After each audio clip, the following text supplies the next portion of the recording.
While people are arriving, let me already take you through our usual webinar procedures. So I'll have them here on one slide. As you know, this webinar is being recorded and will be shared on public channels. So by connecting, you agree to this, and well, all your cameras and microphones are automatically muted. If we have time during the Q&A to elaborate on one of your questions, you will get all the speaker rights. Please raise your hand to ask for that, and then also show your, well, enable your camera, of course, and show your face if you're invited to speak. But normally we take all the questions in the chat, so please use the chat function and type the questions there addressing the speaker the question is for. Yeah, as I said, this webinar will be recorded and we will share it on YouTube afterwards, and we'll also share all the slides from all the speakers in a summary email afterwards. So, well, basically to start with, in case you're joining us for the very first time, my name is Tilla Cross and I work for an organization called Textile ETP, the European Technology Platform. We're the largest community of textile research and innovation professionals in Europe, and our objective is to ensure long-term competitiveness of the EU textile and clothing industry through collaborative and market-oriented research and innovation. We're a Brussels-based NGO with lots of members from all across Europe, and our services and activities can be grouped in these three areas. So we foster networking opportunities amongst our members at conferences, webinars, and other platforms. We also are very active with several learning activities, like, well, also the ECOSYSTEX community is part of that, but we also have three different innovation hubs.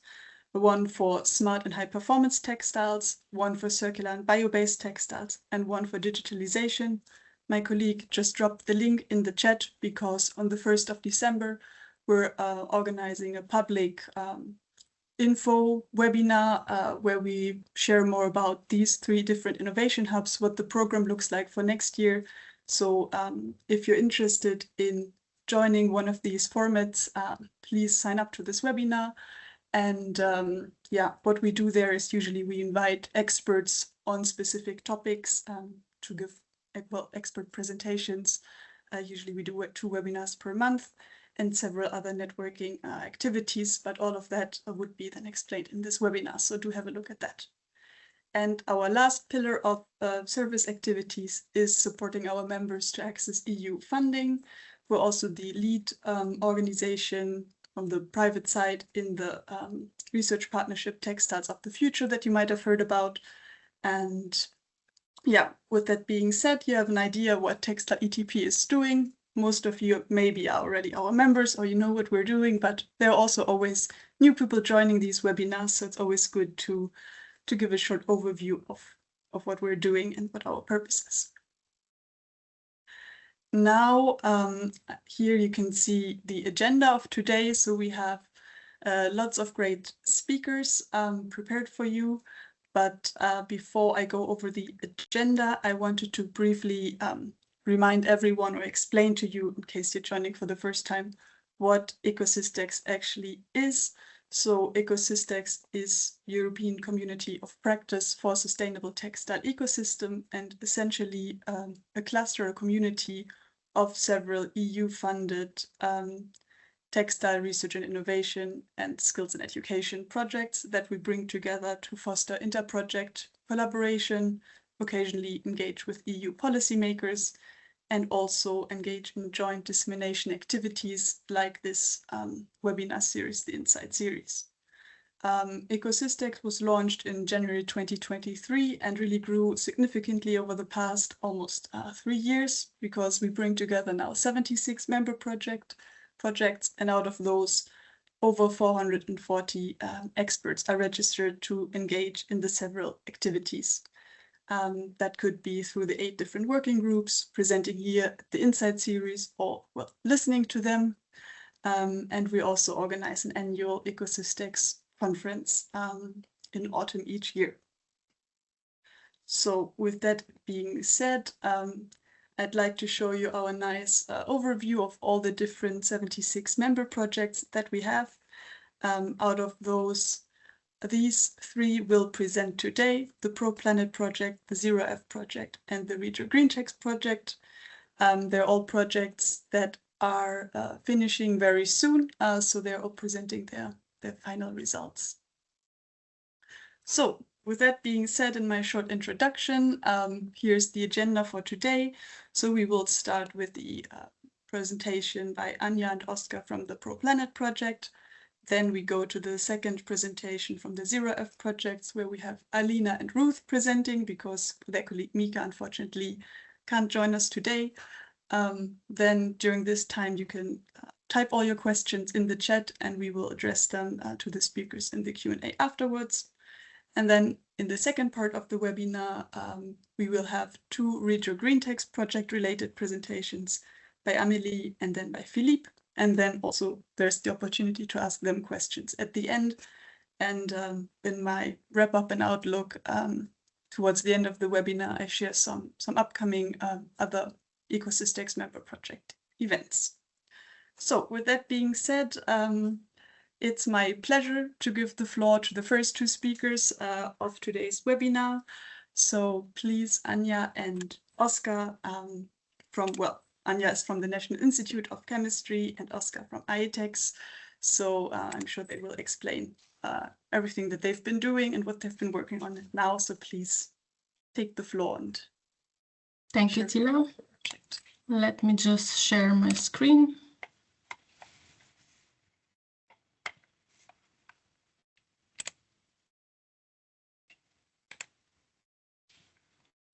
Can you see it in the presentation mode? Yes, all good. Yeah. So hi again, my name is Anja Verbič. I'm coming from National Institute of Chemistry, Slovenia, and as Tila said, together with Óscar Calvo, we'll be presenting the biopolymer-based hydrophobic textile coatings that we're developing within the PROPLANET project. So NIC, together with IETEX, in the project is responsible for the development of the coating for the textile industry. However, different partners are responsible also for coatings for glass and food packaging machine.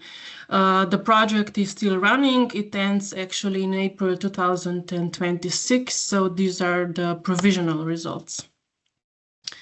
And what exactly are we doing at NIC? We are developing the coating formulation itself. We're also applying the coating on the material, both on the lab scale and then on the scale up using the hand-operated deep bed dry coating machine.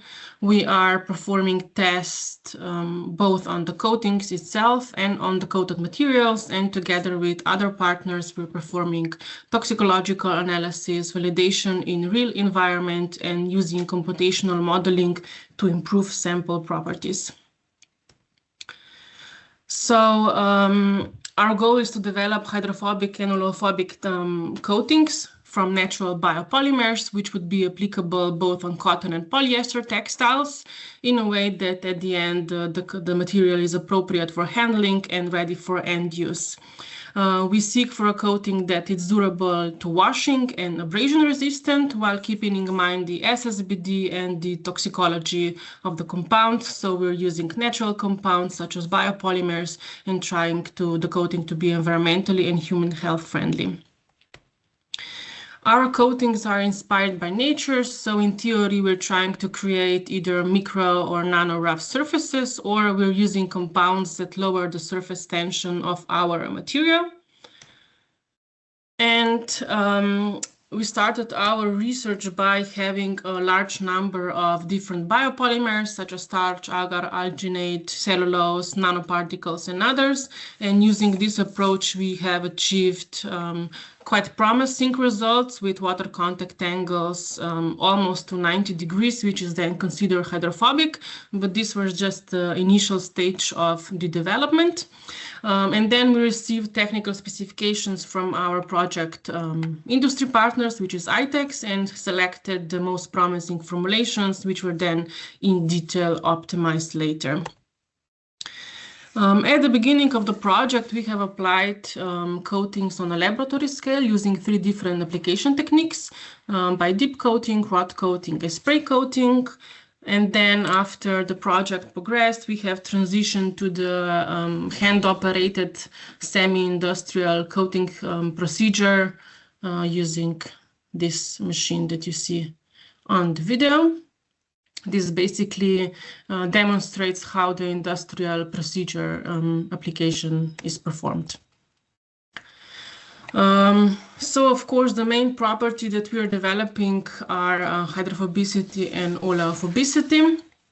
And using our approach, we have developed quite a few formulations which have water contact angles from 120 to up to 140 degrees.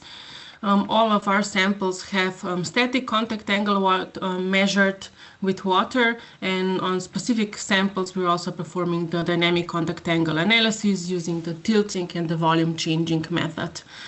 An important property that we have achieved is that our hydrophobicity is stable for a prolonged period of time. Our coatings are repellent to different liquids such as tea, coffee, and milk.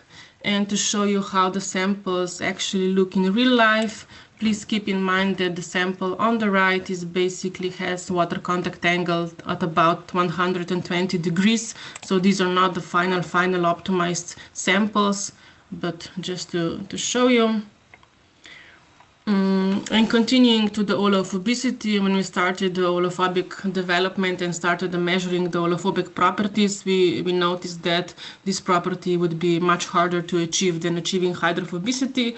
And when those samples which have high hydrophobic contact angles were measured, we noticed that only a few of them have partial hydrophobic property, oleophobic properties to sunflower oil. So, as we were not happy with that, we then proceeded by additional modification of the existing formulations to increase oleophobic properties, again by using natural biopolymers. And this way we have achieved greatly improved results. We have measured the oleophobic properties to sunflower oil and hexadecane, and we achieved contact angle of 53 with sunflower oil and 37 with hexadecane, which are actually comparable values to the commercial PFAS-free formulations that we have tested and are available on the market. Maybe it's important to mention that during the development of the oleophobic properties, we have actually noticed that by increasing oleophobic properties, when our values of oleophobicity increased, actually the values of hydrophobicity decreased. So there's a thin line between both properties. So as visual assessment is very important for the end user, these are our samples. You can see that control samples and coated fabric, there's not much difference in the color of the samples. However, when you look at the scanning electron microscopy images, you can see that morphology of the samples changes substantially by coating application. And also important property to have is our physical and mechanical properties. So throughout the project, we have been measuring the thickness, the mass, the rigidity or the stiffness of the samples, and breaking strength and elongation at break. By coating application, the thickness and the mass increase only slightly by, for example, the thickness increases by only 0.05 millimeters, and the mass increases from 2 to 10 grams per square meter. Concerning the rigidity and the breaking strength and elongation, of course, by applying additional coating layer, the rigidity and the breaking strength increases, but these values are not as high that they would influence the practical properties of our samples. And you can see how the measurement of the breaking strength and elongation looks like.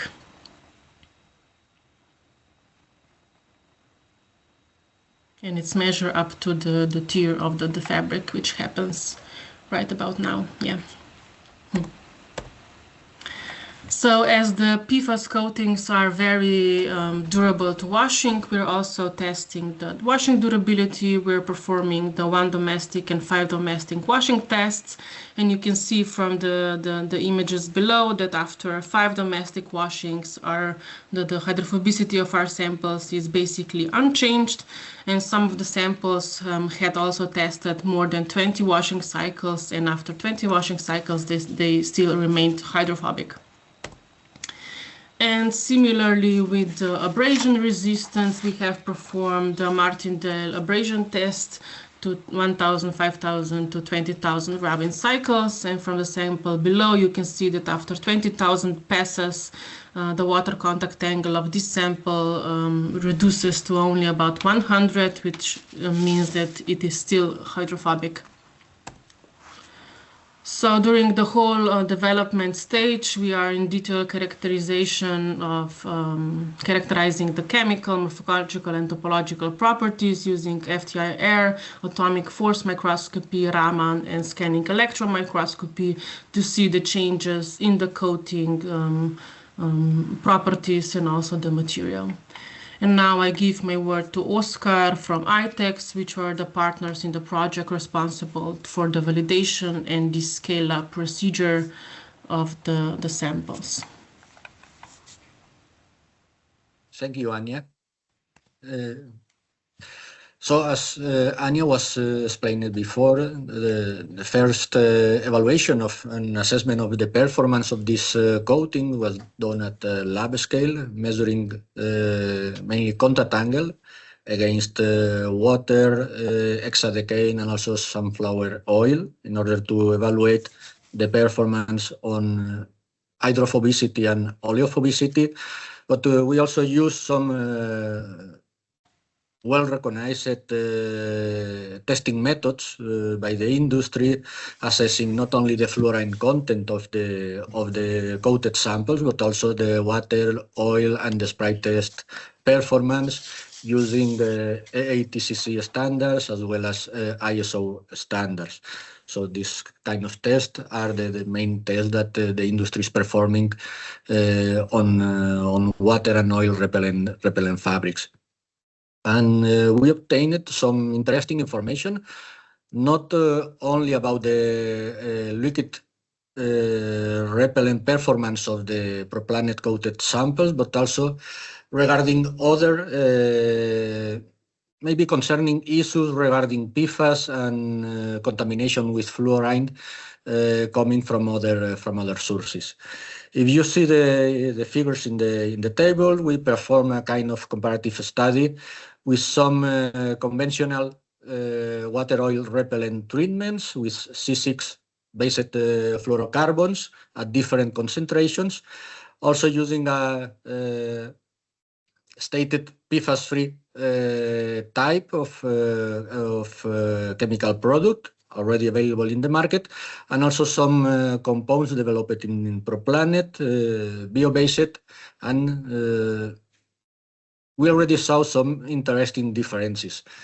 The main issue and concerning figures here is the high quantity of fluorine and PFAS compounds that are found in the C6 treatments, in the conventional treatments, that moves from 600, more than 600 ppm to more than 2,000 ppm of fluorine in the analyzed fabrics. So it means that in 1 kilogram of fabric, up to 2 grams of fluorine is found when you are applying some conventional treatment, which is a very high quantity of fluorine. In this fluorine are contained all the PFAS that can be analyzed. We are not distinguishing by PFAS types, but we are obtaining the total fluorine content that is coming from the different PFAS or not PFAS compounds that are contained in the sample. If we use PFAS-free compounds, commercial or even the coatings developed in the frame of PROPLANET, we see that the fluorine content decreased dramatically. Even in the PROPLANET samples, we obtain near to zero content related to the fluorine, 6-7 ppms of fluorine in this sample, and this already stated. This stated PFAS-free types at commercial level. Even when they declare they are PFAS-free, we also found some traces of PFAS in the coated sample. It doesn't mean that these PFAS are contained in the chemical compounds that we are already using in the industry. Maybe this quantity of fluorine is coming maybe from cross-contamination during the padding processes. Maybe this fluorine is coming from other sources of fluoride in textiles, because you see the figures remarked in red. The cotton, as is obtained from the loom, already shown some content on fluorine, 40 ppms, and we apply a desizing process. This quantity of fluorine decreases up to 10. This information means that there are other chemical compounds, chemical products used by the textile industry that also contain PFAS, not only the water oil repellents, but also lubricants, sizing oils, dispersants.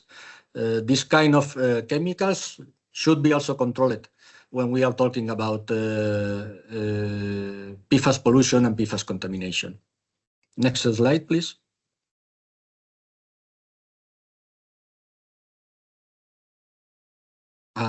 Okay. So regarding the current regulations regarding PFAS, as you can see in the figure, continuous upgrading of the information is occurring in this field. Also, the European regulation is still moving. There are not already directives or regulations in force. You know that Europe is working on it, but for sure more studies and specific regulation is still needed in order to know exposure limits and also to know which is the hazardous bioaccumulation threshold in order to know which is the tolerance against PFAS content. Related drinkable water, there is already regulation in force establishing some limits for PFAS. In textile materials, we take in mind the ECOSYSTEX standard, and regarding even the blood analysis and PFAS contained in blood, there are for now no data regarding some exposure limits and bioaccumulation, but that I'm sure that most of the attendants to this webinar, if were tested against PFAS on blood, maybe some of us will be tested as positive. As you know, these kind of pollutants are hazardous and they have some problems regarding bioaccumulation. For next slide, please. So also for testing and scaling up the coatings, we analyzed also the differences and how to scale from lab to a pre-industrial scale, moving from TRL-4 for TRL-5. We perform a kind of analysis and the requirements in PROPLANET. And the most important things is that maybe it's not required a cross-linking chemistry, as we see that the durability against washes is nice for now, so we are not using cross-linkable chemistry. The curing process at 150, 160 degrees is not applied because we are not cross-linking anything here. We just dry the samples at 100, 120 degrees.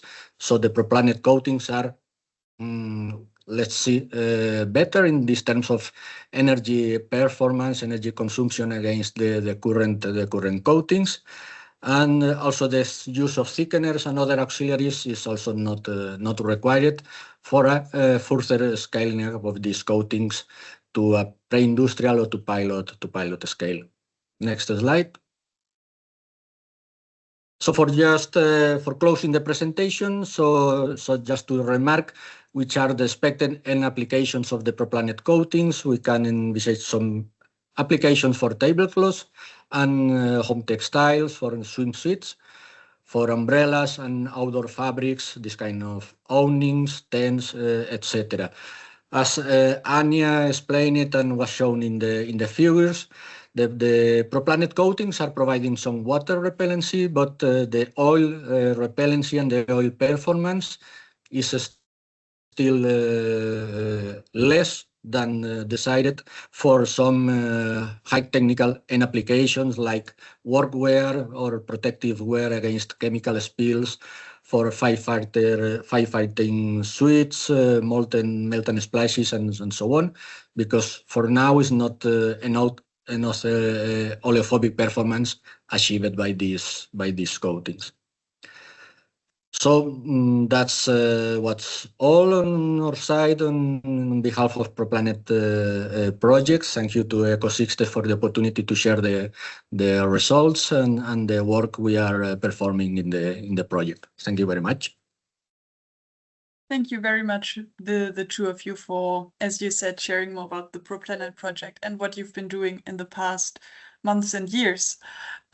So yeah, to our audience, if you have any questions to Anja and Óscar, please type them in the chat while we go to the next presentation from the ZeroF project. I already see Alina, Giesler there, and also Ruth, Garcia.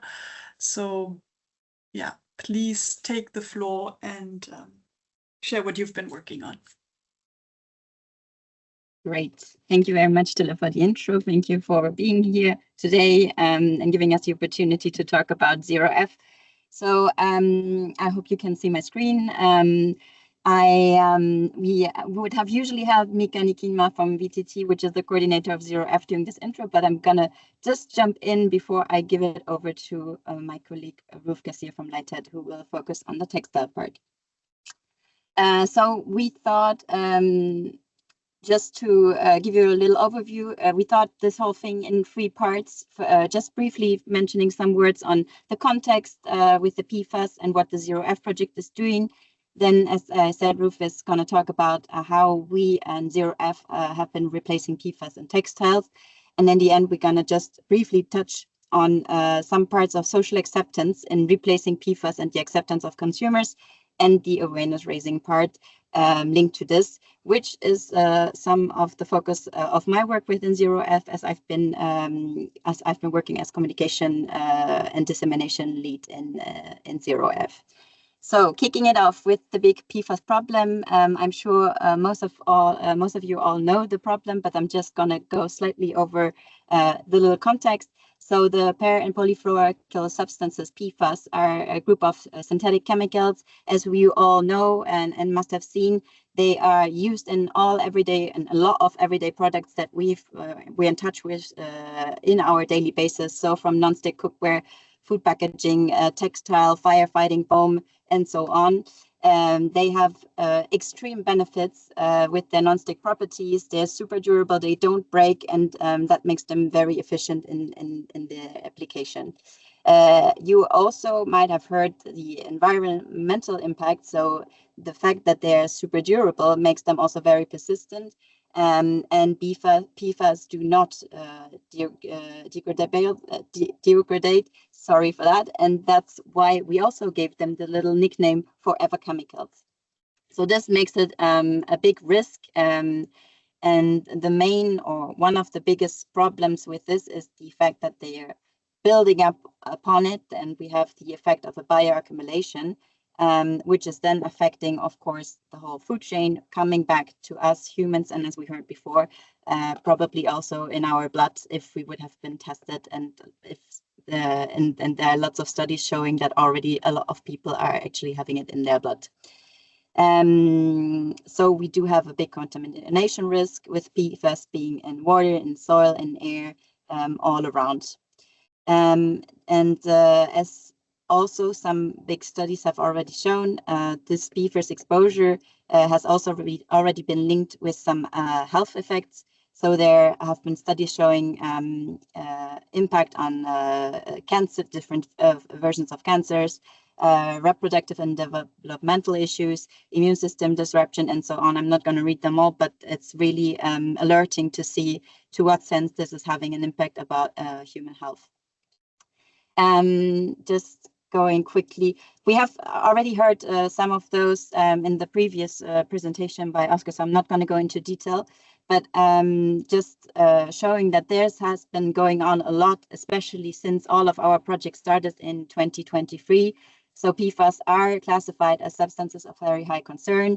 There has been a REACH restriction that was submitted by Germany, Denmark, the Netherlands, Norway, and Sweden in 2023. And in August, so just recently, Asia published an updated restrictive proposal after having received more than 5,000 comments from this public consultation that they did following the REACH restriction in 2023. So now there's a lot of discussion. They're still shaping out how this is going to evolve, but there's movement, and I think we're going to see lots of different restrictions in different sectors over the next years. And PFAS and textile, that's what we're going to focus today, knowing that ZeroF is also working in food packaging. So we've been choosing both work streams for the project. So as I think Ruth is going to go more into details, but we all know oil and water repellents, that's how we use it in textile. Polymeric PFAS, that's why we find them in sportswear, upholstery, and technical textiles. Within ZeroF, we've been focusing on the upholstery textiles. We all know textile industry is one of the major PFAS emitters. That's why it has been chosen within ZeroF as one of our focuses. And it's estimated that there are over between 41,000 to 142,000 tons per year of PFAS emitted by the textile sector. So within ZeroF, the focus was on developing alternatives for those PFAS coatings, sprays, films, and it has been worked mostly with the Almoser coating technology developed by Fraunhofer. But I think Ruth is going to go much more into detail afterwards. And just to close this little intro, who is behind the ZeroF project? So it's a consortium of 12 partners from 9 countries. You see the little map with the different organizations. It's coordinated by VTT. And we also, as PROPLANET, are almost reaching the end a bit earlier. So you see we had 3 years project with lots of different phases, and now we're finally reaching the end of December and closing the ZeroF project. Now I'm going to give over to Ruth Garcia from Leitad, who has been working on the development and testing of the PFAS-free coatings for textile, and I'll let you take the stage. Thanks, Alina. So yes, I'm Ruth Garcia. I'm the principal researcher in Leitad for circular textiles and paper. And as Alina said, in this project we had 2 parts, one for packaging, one for textiles. But as today we are all on the textile sector, we are going to focus on that. So Alina. This was already presented by Alina, but just a brief overview. We already know PFAS are used as oil, water, and stain repellent treatments for textiles in different sectors, such as sportswear, workwear, upholstery, and others. And we are focusing on upholstery. And textiles is one of the largest PFAS emitting industries. So here we were working for 3 years in developing new PFAS-free coating formulations based on the technology patented by Fraunhofer of the Almoser technology, with different performance additives that we have been adding to this basis.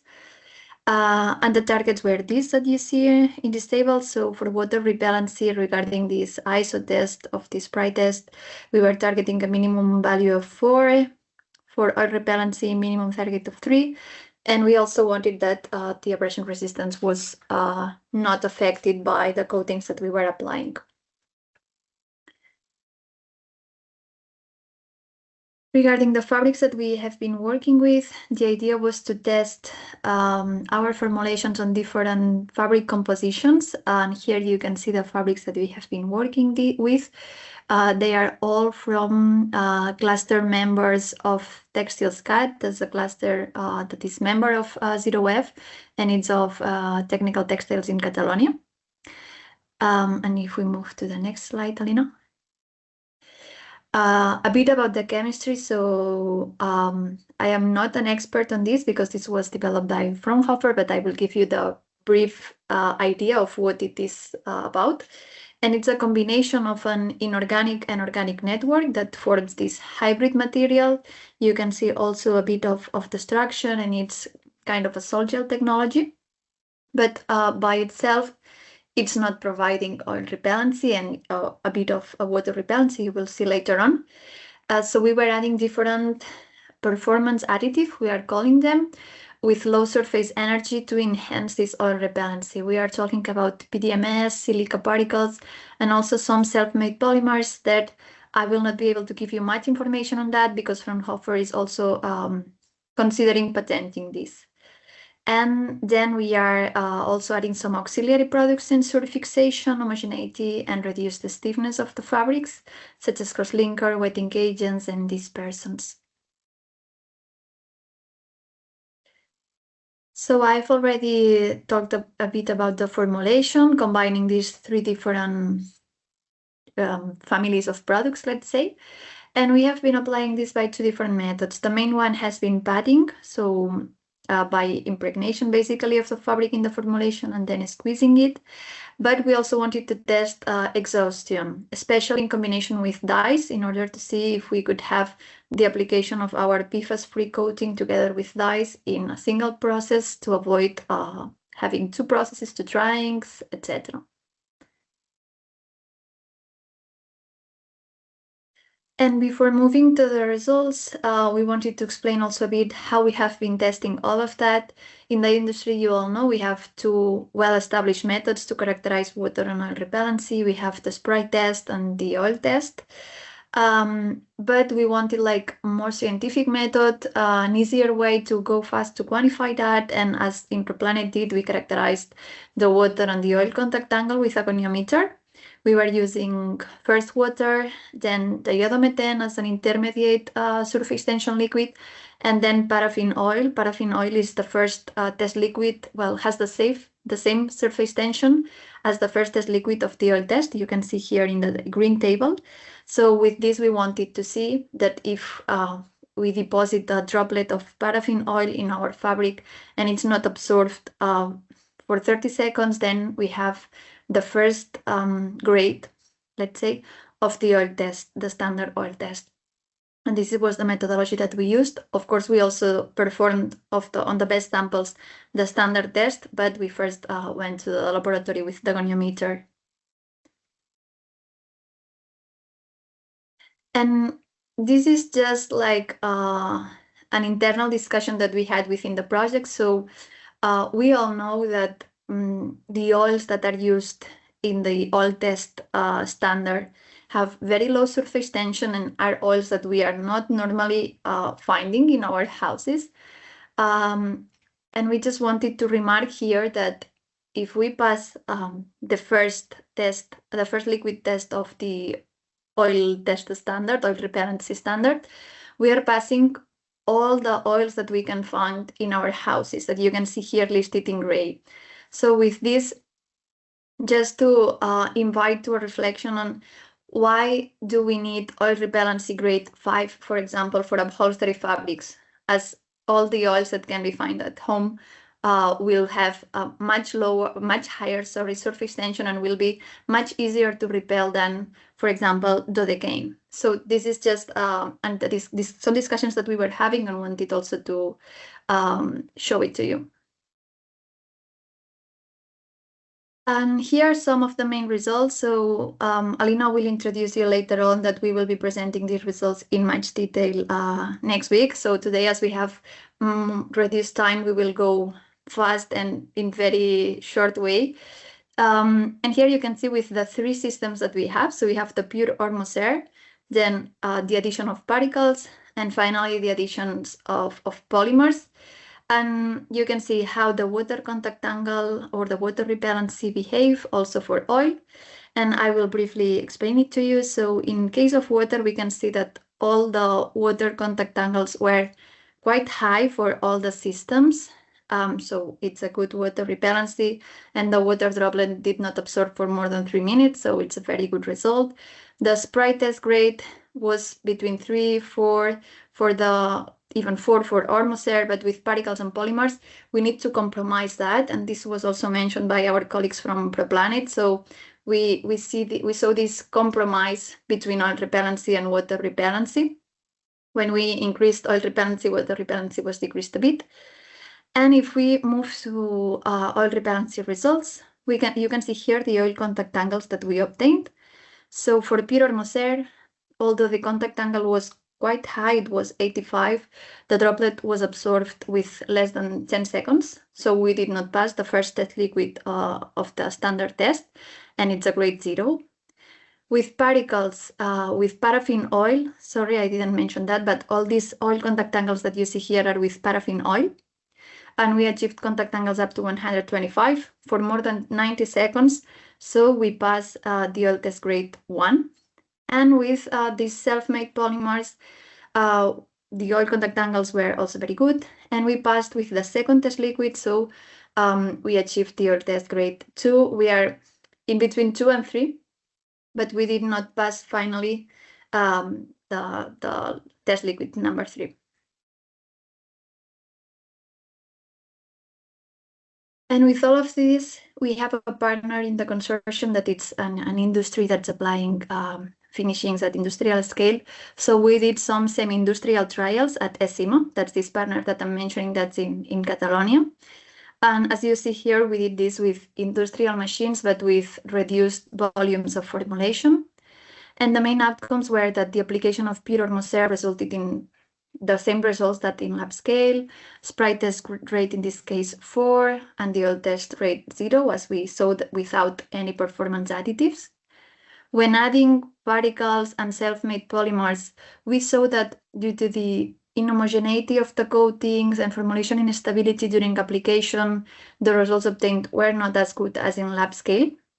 So we need optimization for these formulations to be more stable and yield better results at industrial scale.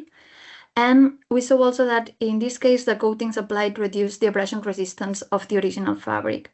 And this is possibly very, well, I would say that sure, due to the increased stiffness that we cause to the fabrics.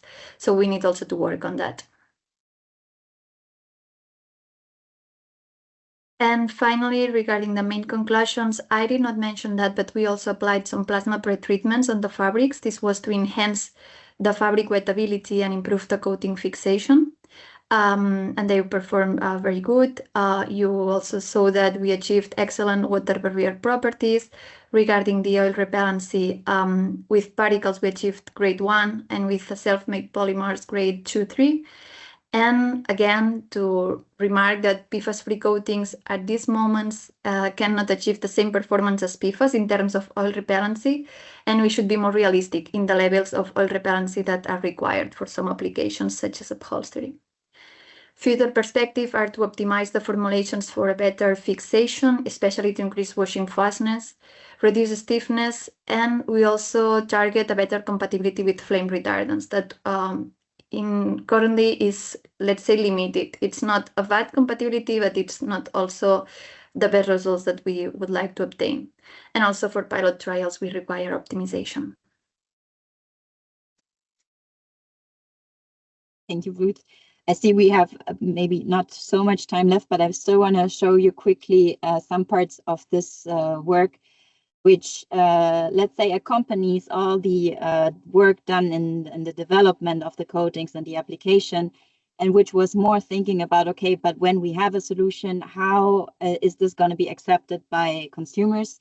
And how can we also make the public be aware of that this needs to change and that PFAS-free solutions should be adapted and are a safe and sustainable solution? So I'm just going to quickly show you that there was a social acceptance study that was carried out by VTT within our project in 2024 in Luxembourg, Spain, France, and with a sample size of 1,500 respondents, so quantitative study with different key analysis. First, prior knowledge to PFAS. What do you know about PFAS? How do you associate it? Then also the acceptance. Would you accept PFAS-free technology? How do you perceive benefits and concerns? And then leading into a segmentation by technology acceptance. So I'm going to be very quick, but just saying that regarding the prior knowledge of PFAS, there was an overall familiarity. So 38% of the respondents recognized PFAS and its presence in consumer products. So they had heard about it. Of course, there were different country-specific perceptions. I'm not going to go into detail, but seeing that, of course, depending on how much the topic is also integrated into political discussions and so on, people knew more about PFAS or not. In terms of acceptance of the PFAS-free technology, it was a general neutral and people were moderately agreeing to it. So 32% agreed to actively seek PFAS-free alternatives. And we also asked them about their preferences, and there was a strong focus on food packaging, which is, I think, logical, knowing that it's really going from the product to the mouth inside the body, but also, of course, textiles being, it's all the products that we're directly in touch with. Here again, we also did check different country comparisons, seeing that, for example, in France and Spain, there was a strong agreement in accepting PFAS-free technologies, whereas, for example, in Finland, there was more concern and higher neutral responses.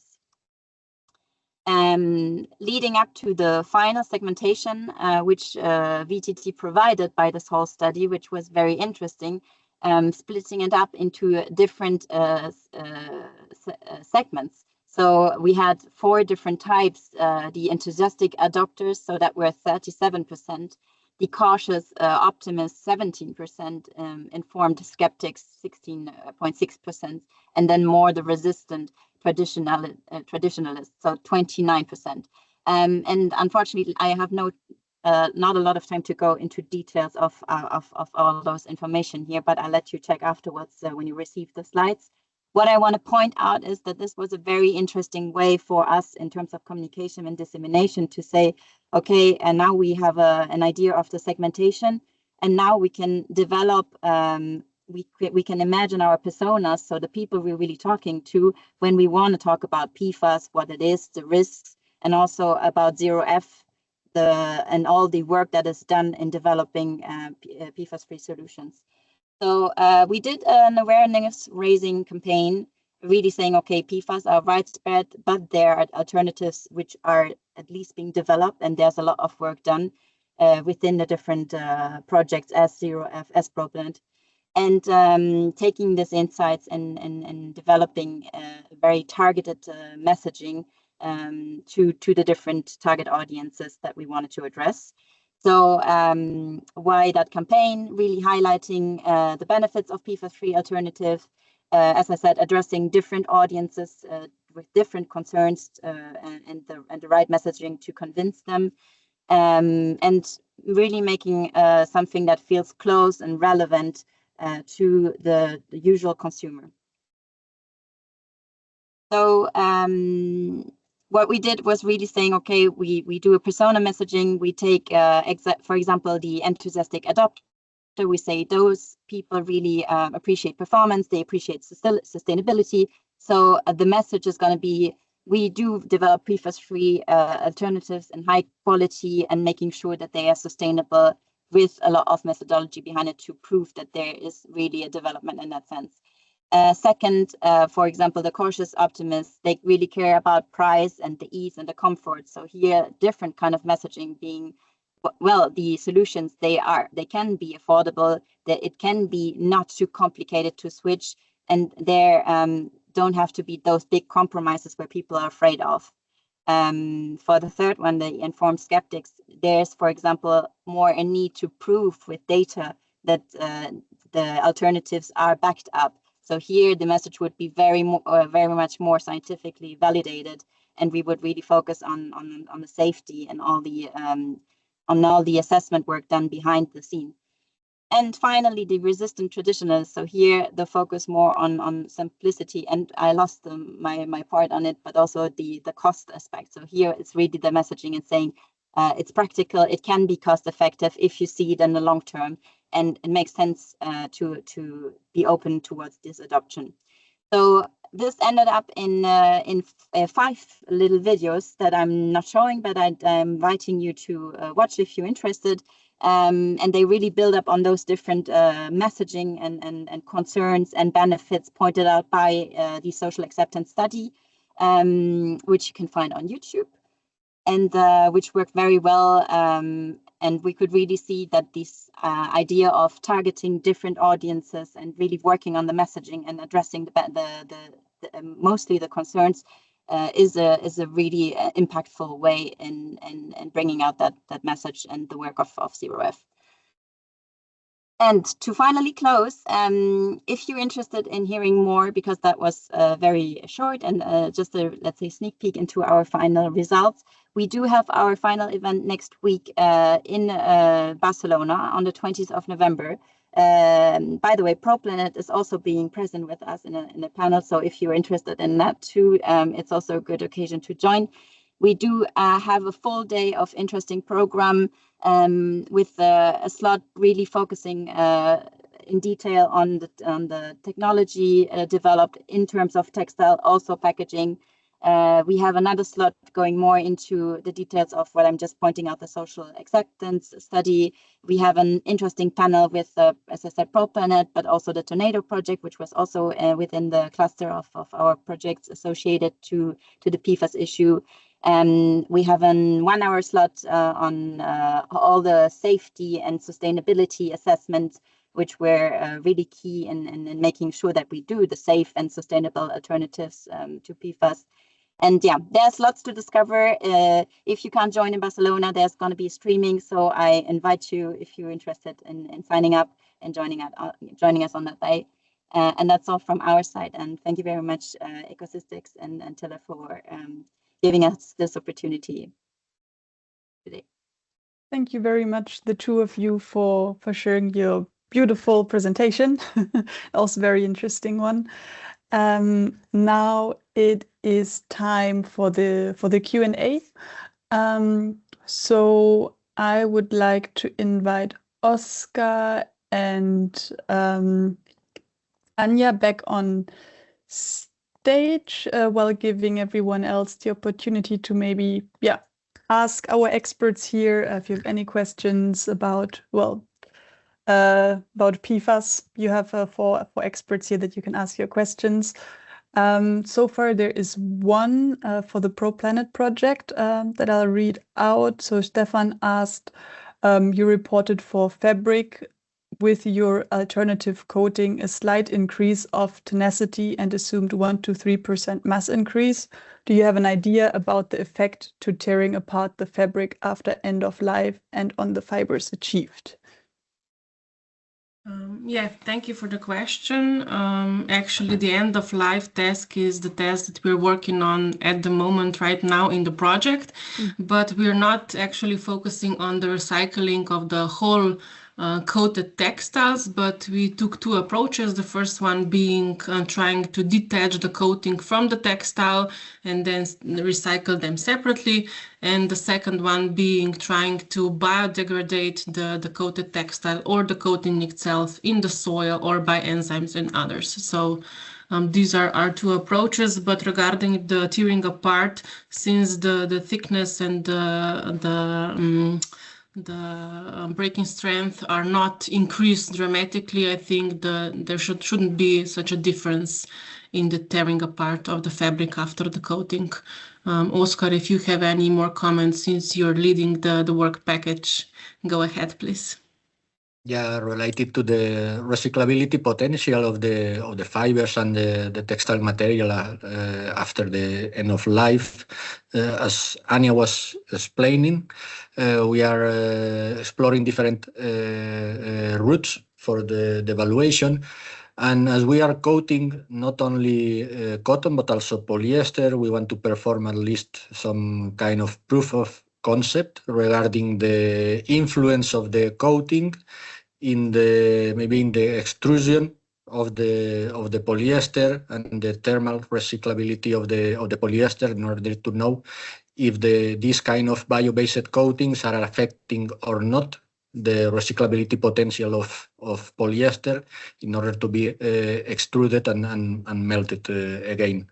As Anja was explaining also, we don't expect any influence regarding the mechanical recyclability of the cotton, because it's expected the fibers could be grinded, milled, and so on, and the coating won't affect the recyclability potential.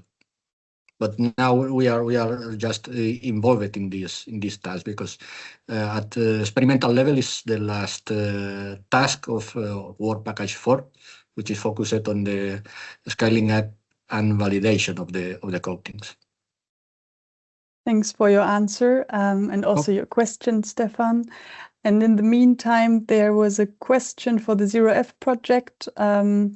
So Thomas asked, can you tell some results about the biological degradation from this new Ormosa finishing? Ruth. Yes, it's a similar situation than PROPLANET. It's one of the last tasks that we are performing, and it's currently ongoing. So currently we don't have any results to share. We are also testing some toxicological effects, etc. So it's some results that we will have in the near future. Okay. And yes, we will. There is a question about your final event. I'm sure, Alina, you can share the link. Yeah, sure. I'm going to join. Thanks. Perfect. You can also find it on the ECOSYSTEX website. By the way, the ZeroF event is also there, so you can easily find it there as well. Okay, well, I think so far there are no more questions in the chat. So thank you to all 4 of you for being present here and sharing more about the PROPLANET and the ZeroF project. I think now it's time to move to the second half of the webinar and listen to the presentation from the RegioGreenTex project. So thank you, and if there are any other questions to you, possibly we can still take them at the end if we have some time left. But now it's my pleasure to basically start, as I said, the second half of the webinar. So we have Amélie Verbeke from Ariadne Innovation, who will talk about what they've been developing as part of the RegioGreenTex project. And then she will hand over to Philippe Schuler from Quest Impact Consultancy, who also has been working on the RegioGreenTex project. So with that being said, please, Amélie, the floor is yours. Thank you, Tilla, for this introduction and for the opportunity to present to you not only ellie.connect, what we developed with Ariadne Innovation, but also what we developed in the RegioGreenTex project. I'm gonna share my screen. So first of all, I want to give you an introduction of what ellie.connect is. It is a B2B platform, and it's all about community building. It's based on 3 pillars: connecting the right partners, informing them with the right and the relevant information they need to know, and inspiring them through use cases or podcasts, episodes with stories of people who are working in textiles regarding circularity and sustainability. Great or good to know is that sustainability for us, for ellie.connect, for Ariadne, is in fact the North Star for the industry, but it goes beyond being good for the climate. For us, sustainability really means being future-proof as a company, as an organization. And for that, we believe that those 3 pillars are very important. So you have to have the right partners when you're building a circular value chain, for example. You have to have all the right knowledge to do that. And also it's very important to keep up the good momentum or to share the inspiration you get from stories that are successful in circularity and in sustainability in textiles, because it's not always that easy at the moment. How does it work? Being a member of ellie.connect is you can do that through registering for a membership. And we also have some on-demand tools, for example, a webinar regarding sustainability communication, for example. But I don't have the time to go really into depth here, so the link is on the slides, so you have the time to discover that for yourself afterwards. So, like I said, we have one goal, and that is supporting organizations, companies in being future-proof, ready for what's coming. And we do that in 2 different ways. We have the digital platform, our digital community, and we also have practical support from the team. We have the webinars, but we also have sparring sessions. So we do that. We try to obtain that goal via 2 different ways. Our scope for the moment are mostly SMEs, and like you see here on the visual, SMEs that are situated throughout the entire value chain of textiles. Because if you want to be circular, if you want to be sustainable, if you want to be future-proof, you you need partners from different segments of the textile value chain. So it's very important that we, on our digital platform or in our network, have representatives of all these different kind of stages of the textile value chain that are mapped, so online, but also in our own network. So how does it work? I try to visualize it a bit because it's a digital community. It's a bit vague for some people, but here you see it. You have the outer circle, the ecosystem network. That network contains around 1,600 organizations, and we reach them monthly via newsletter. So they come from 19 different countries throughout Europe and worldwide. Then we have a second layer of the circle, and that are our expert partners. So we have some structural partnerships with partners who have specific expertise. So we can guide our members, our ellie members, to those partners, but those partners also provide content on our digital platform. And if we as a team also have questions regarding specific topics, we can always go to them for the right information. And then at the core of the visual, you see our believers, we call them. Those are the ellie members. So those are the people who have registered for a membership on ellie.connect. And we reach them every 2 weeks with a newsletter where we share what we do, what is happening in the ecosystem, but also what is happening in the industry. So you get a relevant overview of interesting news. But also we introduce new partners, new actors. We give you bi-weekly or every 2 weeks an overview of what's happening in the world of textiles, in the world of circular and sustainable textiles. How do we do that? So I'm going to highlight some of the tools that are on the platform. The first one is the knowledge base. So like I said, one of the 3 pillars of ellie.connect is building and sharing that knowledge. So we do that in our knowledge base. There you can find a collection of reports, publications, and other tools that could be interesting for you as a professional in this industry. And there is also the Ellie chatbot, who you can ask questions to that are textile related. So that's also a great starting point if you're researching sustainability, if you're researching circularity in textiles. Then we have the challenge tool that is a very easy way to get introduced or to get other partners in our network, to get them to know you. What is a challenge? It could be that you're looking for a specific partner, for example, or that you're looking for a specific feedstock, or maybe you have some dead stock, or you want some market feedback. Those are all topics you can post a challenge regarding those topics.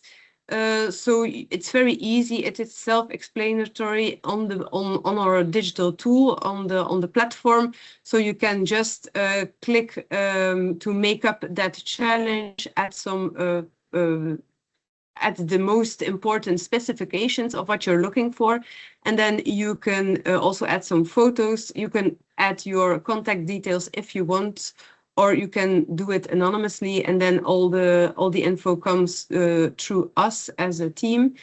And so it's a very easy way to get in touch with the network.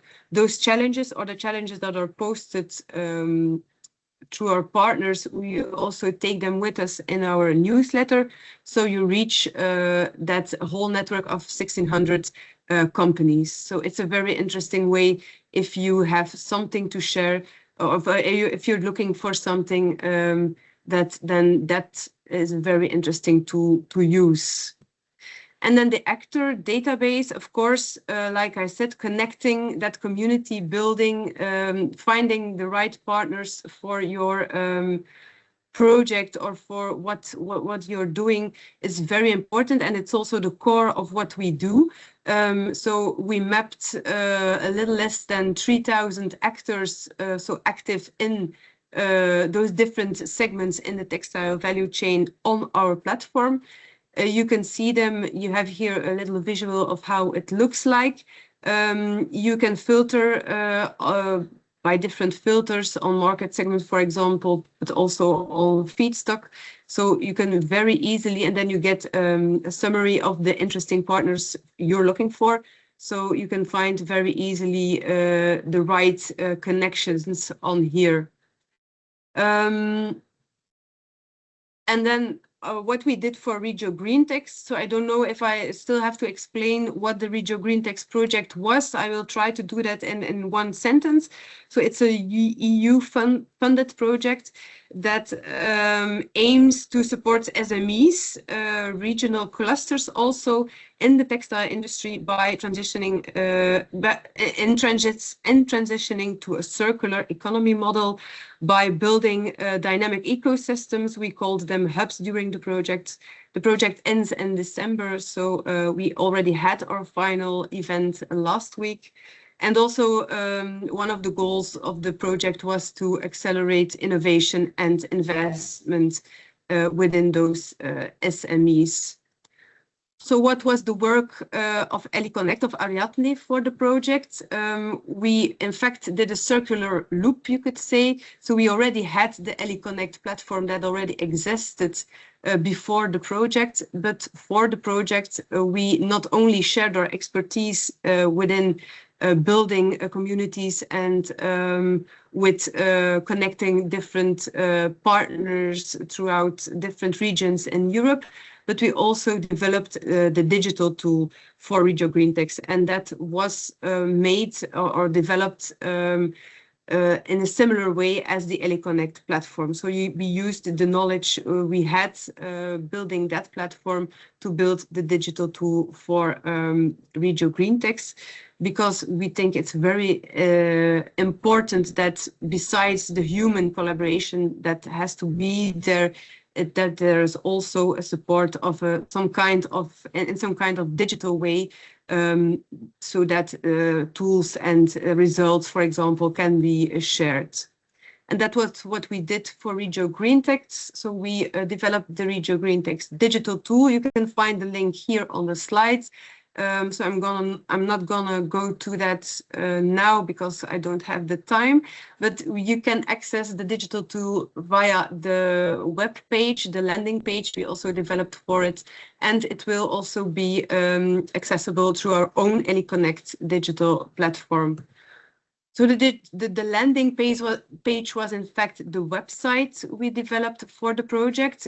Why? Because we think it's very important that we give visibility also online to the project and also to the tools and the results of the project. It is a very dynamic landing page, so you find project information, but you also find a button where you can click on to go to the different partners that were in the project, and you can also find all the tools that were developed by the different partners of the project on there, like for example a demo of the Waste Wizard on which Philippe will tell you more in a bit. And there was also a contact. There is also a contact button on it if you want to engage further with partners in the project. The landing page will be available until the end of 2026, and that's why we decided to integrate the digital tool as if or as it existed into the platform of ellie.connect. So the circle is closed, the loop is closed. So we started from the ellie.connect platform to develop the RegioGreenTex digital tool, and then we are now integrating it again into the platform of ellie.connect. And why? Because we want to ensure that long-term knowledge exchange amongst the different partners, but also we want to boost interregional collaboration across Europe, and we want to create a living ecosystem, so something that goes beyond the end of a project. And we will do that in two ways. We will have the integration of the community, in fact, of RegioGreenTex on ellie.connect, so that will be a closed community only for the partners to have access to. But there they can keep on sharing knowledge, they can keep on collaborating, keeping each other up to date of what's happening beyond the project. And then another way in which we will integrate the tool that was developed for the project into ellie.connect is by making the tools and the documents, the results publicly available also on ellie.connect. So as a non-registered member, you will also find a dedicated spotting area on our platform where you can find all the references of the partners. So they are ready to connect. You can very easily get in touch with them through the platform. And we will also create a publicly available knowledge base on our platform with, like I said, everything that was developed regarding trainings, regarding an R&D infrastructure database, and also all the tools that you find on the landing page will be integrated there in that knowledge base that will be available for everyone that's interested. So that was a bit. That was my bit on ellie.connect and how what we did for the project, and how we will make sure that it gets a second life beyond that project. So if you want to connect, if you want to know more about RegioGreenTex, or if you want to know more about ellie.connect, you can always send me an email, and then I will be very happy to give you an answer. So that was it from my part. All right, I hope you can see my screen now. Yeah, that's good. Hello everyone, so I'm Philippe, and I would like to talk to you a little bit about one of the tools that Amélie mentioned, part of the RegioGreenTex project, which is all about strengthening textile circularity in Europe's regions, which was going on across, I think it was 8 regions for many different years. So it's been a big project, and one of the outcomes that has come from it was this tool that we've basically started looking into. It has not been fully developed, but that is basically what we are planning for the future as well, which is called the Waste Wizard. It's a matchmaking platform for surplus textiles, and it was done in conjunction with Quest, which I'm part of, which is an impact consultancy based in Ghent and in Luxembourg, as well as with Amélie and ellie.connect, and then also with RISE, which is the Research Institutes of Sweden, and with the Public Waste Agency in Flanders as well, which is OVAM. So just before I jump into the actual solution and the tool itself, I just want to go over a little bit the problem that we're facing nowadays when it comes to textile circularity. At the moment, there's 120 million tons of textiles being left unused as unsold stock or as post-consumer clothing every year. In 2024, there was 120 million, and 80% of that discarded clothing ends up being incinerated or landfilled. So there's very little revalorization at the moment that is occurring, and so much value that is being lost. And only 12% of the discarded clothing is actually reused. So again, there's a massive gap here, and there's massive room for improvement in many different ways. And only less than 1% of the discarded clothing was recycled into new fibers. So both on the recycling and on the reuse part, there's massive opportunities here to take into account.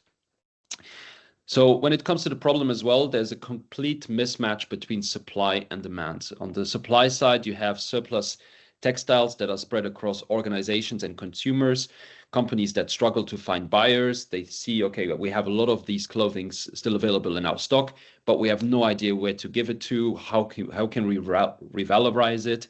And then on the other side of the spectrum, you also have recyclers and designers who lack the visibility into where materials are actually available. So they lack the access to consistent and qualitative sources of clothing as well to actually create something new out of it. So in conclusion, there's this clear mismatch between demand and supply in a very fragmented ecosystem. So setting up a circular value chain efficiently and cost effectively looks pretty much impossible before the Waste Wizard comes into play, of course. But of course, this is what the challenge is at the moment in the industry, what we are facing. And clearly there needs to be solutions to bring the supply and the demand closer together. At the moment, there's a lot of legislation going on around textiles as well and within fashion. So regulation is now finally pushing to accelerate this transformation in textiles, such as the EPR. There's a massive opportunity as well in terms of the financial gains that can be coming from this, because you have to imagine that over $150 billion is estimated in terms of the raw material value of textile waste that is lost each and every year. So instead of using raw materials, can we not start reusing some of the value that has come from previous clothing as well? And there's a clear quest for synergy. So more and more organizations want to explore new models of collaboration. They want to tap into these kind of synergies and bring people together as well. And pretty much this is what really RegioGreenTex was all about. It's all about interregional collaboration, bringing SMEs, research institutions, the public sphere together to come up with solutions to accelerate circularity. So this kind of gives you the context. I now want to share a little bit of a demo because I think a demo is always better in terms of just explaining a little bit what this is all about. So I'm going to share this tab instead. And here we go. So this is what it could look like. So this is, of course, not fully fleshed out. This is our first, mock-up, so to say, or our first prototype.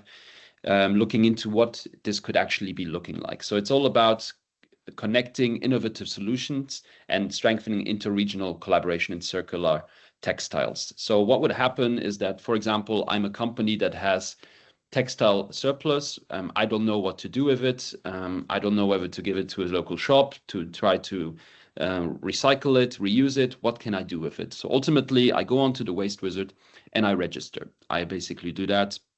Type in all my different details, I submit that, and then I set up my own profile. So I just go on and do that. So I'm part of company ABC. I'm part of collection and redistribution. That's my part. I'm a startup. I'm based in Belgium. All these different details, my position. I can invite other members of my team as well. And I register onto the platform. Once I have done that, it basically will ask me which part of the spectrum am I from? Do I have textiles or do I need textiles? Am I part of demand or am I part of supply? Since I'm company ABC and I have textiles, I'm part of the supply part. So I'm happy to supply more textiles going forward. So I click on I have textiles. And then comes into the play where we add our inquiry. So what is the actual garments or the actual textiles that we want to provide going forward? So you basically type in all the different, or you choose the different product origins, the different product types. What is the main fiber of it? What is the fabric condition as well? So, you know, is it actually possible to revalorize it, to reuse it, or is it going to be more for going down the R ladder, going more towards recycling? Also a little bit more details about the finishing, the dyes, and maybe even an estimated price. I think if that is possible, of course, that gives a lot of insights as well to the actual value of the textile as well. Once that is done, it's all about then also creating a better oversight on the volume of it. So how much of it is actually available. So here I can go say 8,000 to 10,000 meters, the weight, and also whether this is a recurring inquiry. I think this is something important because ultimately, if I know that this is going to be certain textiles that is going to be available every single month, then I know I don't have to go back on the platform and add it every single time. It will be done automatically and new people will be able to be matched with me over time. So here I go and say yes, and it's done on a monthly aspect. One key feature that we have added here as well, which we have seen through our interviews and our user insights, is that a lot of companies, you know, they have such large textiles that's very often only certain chunks of that textile is actually needed by somebody else. So do I actually want to split it up, or do I want to get rid of all those 10,000 meters as well? Or is it okay for me to split it up in 2,000, 2,000, 2,000 and looking at different buyers? So if that is okay, I can say yes. If it's not okay, I don't tick it. I submit this inquiry. And then we will basically create this dashboard. So through AI, we have actually then been able to put together then a whole list of all these different companies that would be willing to actually buy this from me as ABC company going forward. And this is based on different features. So you have even on the location. So based on where I'm based, which one is the closest. So in terms of sustainability, of course, closest solutions will also have the lowest environmental impact. Also in terms of ease and complexity, how easy is it for me to reuse it or to recycle it? And also in terms of impact. So in terms of revalorization, reuse is much better than recycling. So do I, as ABC, really want to push for reuse? Then I can click, yes, I want the highest impact. And then as you can see, the biggest amount of companies at the start will be the ones for reuse. I can then go in and choose one of those. I can say, okay, Bendik, they are very close by. That sounds good. All these different reasons why they are being matched. They have a very good rating in the community. So they are actually truthful to what they're saying. All these different aspects are coming into play. We are bringing in also a lot of research in terms of the legal aspect of things, particularly on the logistics side, where we brought in a lot of research as well from OVAM that will help really these companies to reinsure themselves that this is all legal, all going on well. And we make that match. And that is basically it. So they will have an automated message that will come from me going over to Bendik. They will have a better idea. Okay, listen, I think that ABC has a lot of textiles here, which we could take advantage of. We can start creating that match. What is important is that none of the actual transaction is taking place on this website. This is purely a matchmaking platform. Imagine it as the Tinder for circularity or for textiles. So the actual date is not happening here, but it's only the matchmaking happening there. And then afterwards, you know, the emails are being exchanged and all the invoicing and etc. will go on besides the actual platform. So that is that. I just want to give one last little bit overview, finally, a little bit where we are right now, because as Amélie mentioned, the project is coming to an end. So when we worked on this project, on this particular tool, we looked at the key functionalities. We started looking at the UX and UI design for a user-centric experience. We relied on ambition and vision. We explored different AI possibilities as well. We really wanted to make sure that it's also not just a tool that we want to create and that just is replicated and that exists already. There is a clear gap in the market, and that is a relevant tool to actually exist. So we're looking at all the different stakeholders that will be able to use it. So looking at the needs and the gaps in the market and really validating that interest from recyclers, designers, and surplus textiles as well. So for us, the next steps is really to develop the tool into a fully operational and functional platform, to embed AI to connect surplus supply with demand, to validate our business model and commercialization. So there's different angles that we could take this to actually commercialize this as well. So launching this beta version and potentially even creating a company out of that going forward and setting up a whole dedicated team. And so for now, we're actually looking for further funding to accelerate this, to continue our journey. So please feel free, if you have any ideas or if you want to get involved, please do let us know. Get in touch with us and let's make the Waste Wizard a reality. Feel free to reach out if you have any questions or any comments or you want to introduce us to anyone. Please get in touch. And yeah, that's it from me. Thank you. Thank you very much, Philippe, and also Amélie, for your two presentations and the interesting and relevant tools that you've been developing in the past years as part of the RegioGreenTex project. So now is the time for our audience to ask the two of you some questions. So far there is, there is one to you, Philippe. First, a comment from Stefan saying, nevertheless, that we should be careful spreading the huge figure of the BCG report further. The accessible value of this feedstock, to my understanding, is much less, whereas still huge enough for us to work with. I don't know if you want to say something about that or if you agree. Even if the number is lower, the opportunity is massive. So we can work on the numbers, but I think we're all clear that something needs to change. Yeah. And then he also asked, in your matchmaking, you have requested decision about organizing transport of waste. What ideas do you have define parts of brokered products already as feedstock? ? So we haven't gone into full details for that, but I think what we really looked here was to really think about, okay, who would be in charge of the transportation of it? So who has actually the infrastructure to do it? Because we do want to make it as open as possible to all the different organizations that have the surplus textiles, and many of them might not have the transportation capacity or even the infrastructure to do so. So it's about really giving the full details within the platform. Okay, what is actually possible in terms of bringing them from one place to the next? So this is what we've looked at for now. We haven't gone into the full-fledged details on the transport itself, but that's what we're looking at the moment.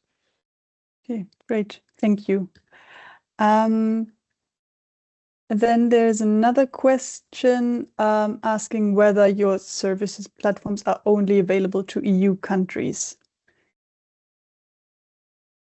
For now, Waste Wizard is focused on EU because it's part of the RegioGreenTex project. But ultimately, once it becomes an actual platform, a commercial platform in a company, it will be worldwide, what we are trying to go for. So ultimately, I think it's about fostering interregional collaboration. But if it becomes, something that could be available global, I think a lot of people would benefit from it. So if we aspire for higher ones, then for sure global would be perfect. Yeah, but let's start in Europe. Lots to be done.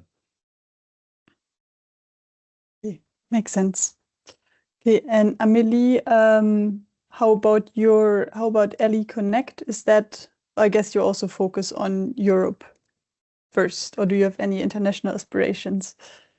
Yeah, we are focused on Europe, or on the SMEs in Europe for the most part, but we see a lot of potential in America. So that would be the next step. Okay.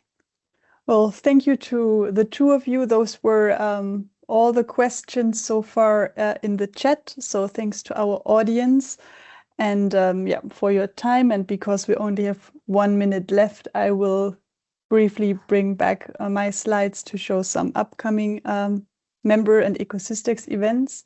So to close off this webinar, I would like to point out some upcoming member and ECOSYSTEX events.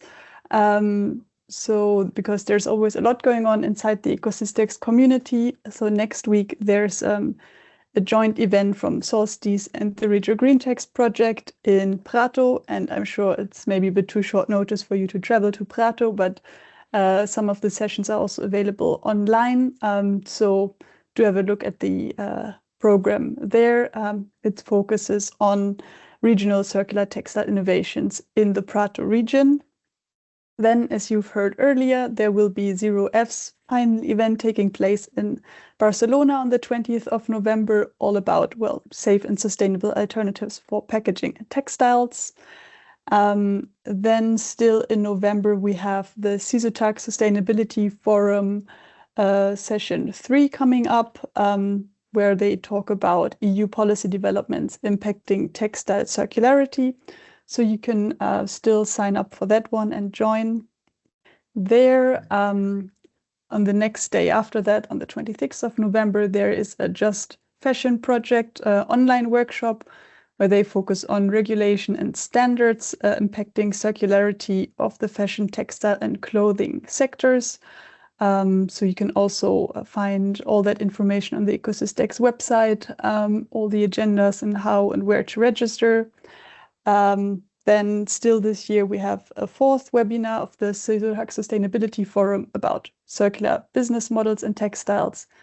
And then next year, we'll be back with the first Insights series of 2026 on the 23rd of January, and we'll be opening registrations for that in mid-December. So I hope to see all of you back again in mid-January. And with that being said, we're coming to the end of this webinar. Thank you to all our speakers for their interesting presentations. I hope this was very interesting for all of you, and maybe there are some future connections growing out of this. If you want to stay in touch with ECOSYSTEX and you don't know much more about that yet, you can find all our information on the ECOSYSTEX website, where you can follow us on LinkedIn, YouTube, sign up to our mailing list so you're informed about all the upcoming webinars and news and events from our member projects. And I invite you to check it out. And with that being said, thank you so much for joining us today. I wish you a lovely Friday, and we will share the slides and recording with you at the beginning of next week. And of course, thank you again to all our speakers.